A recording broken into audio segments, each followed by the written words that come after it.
What's up, guys? Dave with Fixing for Fun. Behind me is my 2014 Ford Edge. This is a new vehicle for me, well, new used. My old Escape was getting pretty crunchy and ratted out, so we decided to upgrade. We went to Florida for vacation and came home with this. However, she's not without her issues, so let's get into them. So after I bought this, we drove around Florida for about a week before I headed home with it. And one thing I did notice is it had a vibration at stoplights and intersections, and it'd go away when I shifted it into neutral. I thought I had something going in the transmission. I was pretty nervous about it until I figured out what it was. It wound up being the motor mounts are bad. So it's a very common failure point for the rubber isolation modules to fail over time on Ford Edges with a 3.5 in them. I guess that's what the internet says anyways. So how I confirmed that was the issue is I put the car in drive, applied the brakes, and stepped on the gas, and you could see the whole motor really like flopping around because there was nothing holding it. So one of them's right here. The other upper one is under this assembly, and then there's a wishbone one underneath.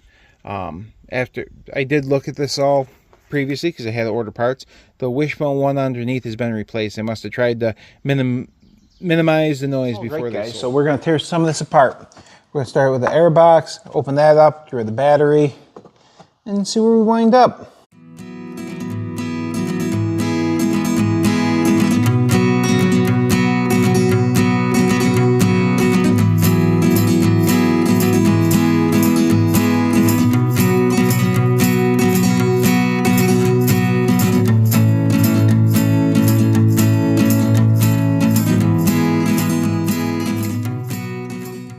I was going to make a video on driving home, but it was just so uneventful. My father-in-law was breaking my balls. He said, you're going to be posting a video. It's Dave with Fixing for Fun on the side of 81. But I was kind of hoping so for content reasons, but it was just a boring trip. I hopped in the car and drove home. Okay, so here's a better picture of what's going on. We're replacing this. We're going to put a jack under the side of the engine so we can take the pressure off and elevate it a little bit. Then we're going to take this bolt out, disconnect this aluminum bracket. That should come up, and then we should be able to access the two top and two bottom bolts, take this out, replace it, and put it back in. So that's what we're going to do.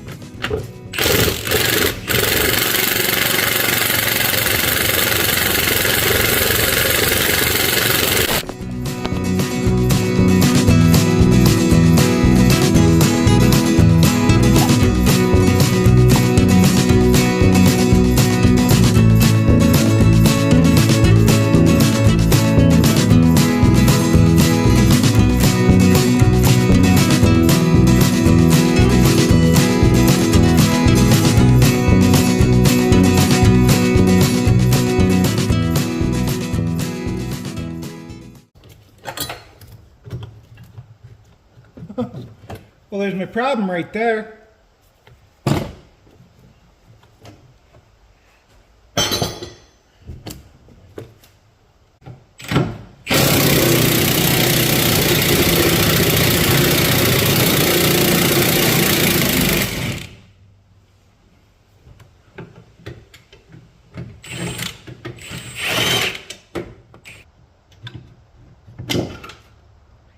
There we go.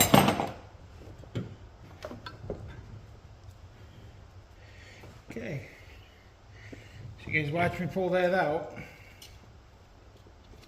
It's supposed to look like that. That was pretty easy, I'm not gonna lie. Now we just gotta put this one in. Shouldn't be too tough.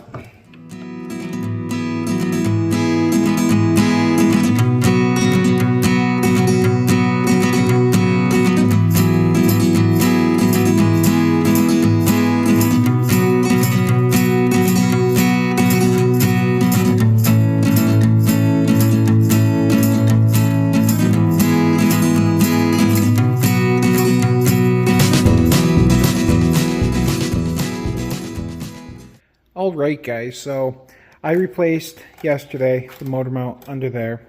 Now we're doing the other side. My daughter Claire, she is 8 years old. She's going to be replacing it. So this is going to be a little bit longer, but we're going to keep you guys informed on the way. So when you guys think that something's over your head, remember, we have an 8-year-old that just learned how to use a ratchet wrench 3 minutes ago. And she's going to be able to do this project. And people say this is a tough project. Do you have to be careful? Yes. Do you have to have some idea of what's going on? Yes. But we currently have a child doing it. All right. So she's accomplished her first disassembly. We took the coolant bottle off. We carefully sneaked it over here out of the way, exposing the last motor mount. That we need to fix. Yep. There's a couple bolts holding the bracket to the frame and a couple holding to the engine, along with some other miscellaneous bracketry and that cap. So we're going to start by putting a jack under the engine with a board to support it. We're going to take this bracketry off next. Pull these 3 bolts out because that is not on our new piece. So we're going to take that off, get some weight off of it. And then we're going to crack these bolts loose, crack these ones loose, and take the whole assembly out, swap it, and reinstall it. Look at this 8-year-old go. Okay, so we just got the jack under the oil pan a little bit just to support it so she don't fall. And we're going back up top. So what you're going to do is you're going to grab it, you're going to bump it until it starts spinning. Bump it. Whoop, whoop. That came out. Yep. We don't want them all the way off yet. Okay? Same thing, bump it and then bump it. Okay. You feel how it got loose? Yeah. Do another little bump. A little more. Okay. Let go here. I'll help you out here. Now, obviously, there's a helping hand to this, but whoop, whoop, whoop. Okay. What you want to do is you want to leave them kind of on, so until they're all loose. Okay, stop. You just put it back on. Okay.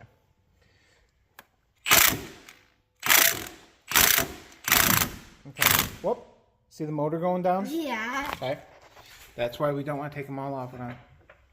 But why is the motor going down?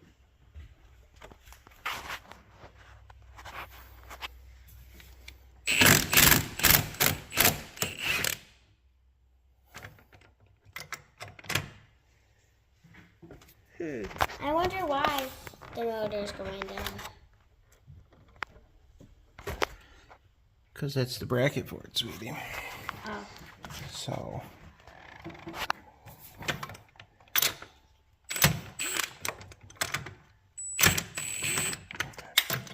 The jack ultimately does have it. That's what we're making sure of. We're going to swap sockets. We're going to take the 1, 2, and there's one in the back, 3. This whole thing will lift out, and then we'll be on the bench. Take them out. Okay. Actually? Yep, take them right out.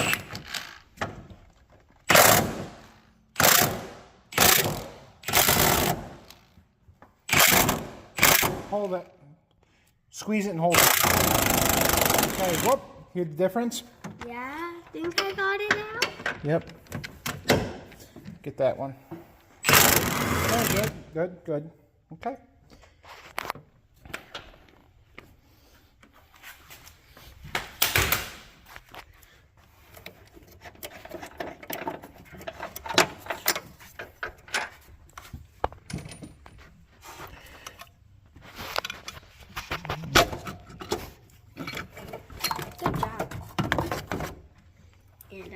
And there it is. We're going to take that bolt out. We're going to swap this one for that one. Then drop her back in. Go. Okay, we got this back in. I'm just going to slide it down in.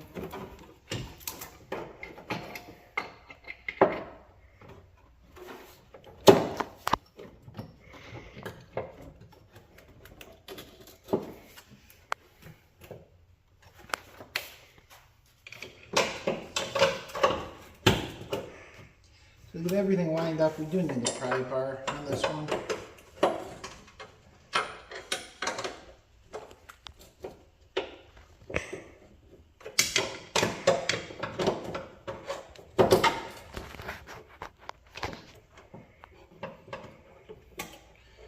because we're fighting with the rubber a little bit, but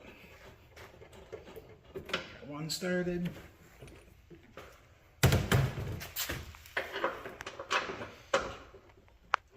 We got two started.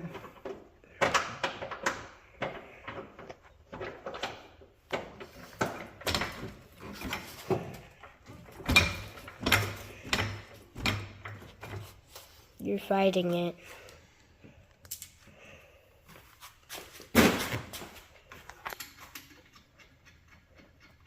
There's a workbench that my assistant was stepping on, since she's a little short. That's what I just tripped on. No, I wasn't standing on a workbench. I was standing on a toolbox.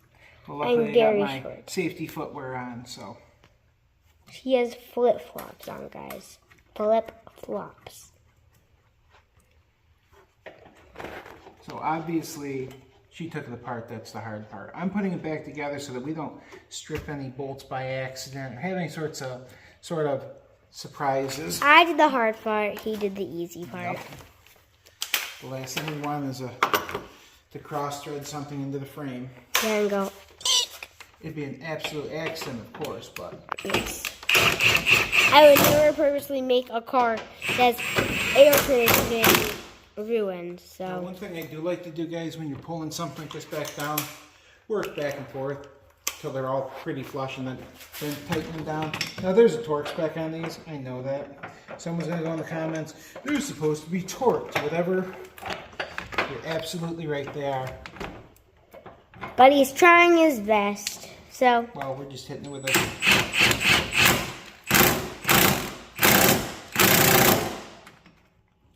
click. See the torque wrench clicks. This clicks too. this is so good.